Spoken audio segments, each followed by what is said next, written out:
Yo, what's up everybody? This is DJ Suasyde 1. Been b-boying, graffiti, DJing since before '84. My earliest memory of hip-hop was probably between 6th and 7th grade, maybe in the summer of 6th and 7th grade. I was watching Soul Train Sunday morning and they busted out the song Rapper's Delight, and everybody on the floor went crazy. See poppers, just like the Dave Chappelle show, you know? All that kind of stuff, man, and it just caught me since then, and I haven't stopped. I've been popping in my bathroom, showing off to my wife, and she was going crazy. Breaking was cool. I mean, popping was cool, breaking was even better.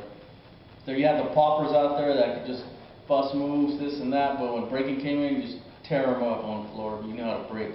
You hang with them for a while popping, but then once you go to the floor, it was over. And then that's when we started the real hip-hop generation.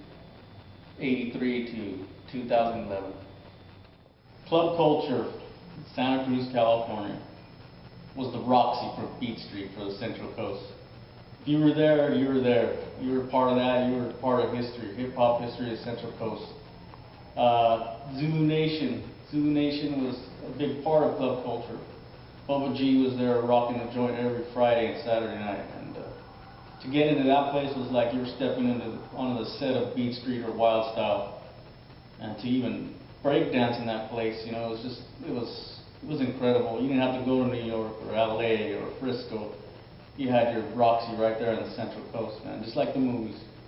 Even better, because it was real. My journey through hip-hop started a little bit before 6th grade.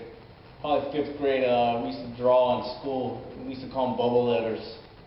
And that's when I started. I've really been a graffiti freak since I was like 10 or 11 years old. I started graffitiing I had a teacher, Mr. Eggleston, that used to make us write letters, and he would make up letters, alphabet letters, and that would be our study lesson for the day, to copy all those letters around the room. So then we started making our own letters called bubble letters, and it turned into bubble letters connecting, and so and so and so on, and just it caught fire for me in my life. It was like a life changer for me. Graffiti's really changed me, my son, my brother. Everybody's life has changed around graffiti and hip hop. I was in a crew called the Rebels, or it could be Three Kings. There was 3 of us. There was Dominic Sandoval, DSR, Joe Torres, Cole One, and me, Sam Leon, Suasyde 1. I could say we were probably the best in our town. But then you go to Santa Cruz, there's other crews, H&R, and they were really influential against us. It was a competition that kept us going through the years, you know, a friendly competition. Even in our own town, we had arch rivals, as you can call, you know. I don't know if you've ever seen the movie Beat Street, but we had our own spit. I'm not going to say who it was, because I'm really good friends with that person nowadays. But back then, oh my God, I wanted to kill him.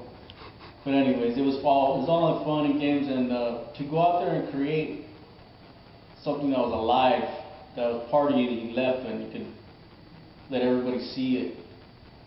It was like recognition, and to be recognized like that, it was really like power back then, you know, a good power. And people used to look up to you and want to learn what you did, and how did you learn how to do it.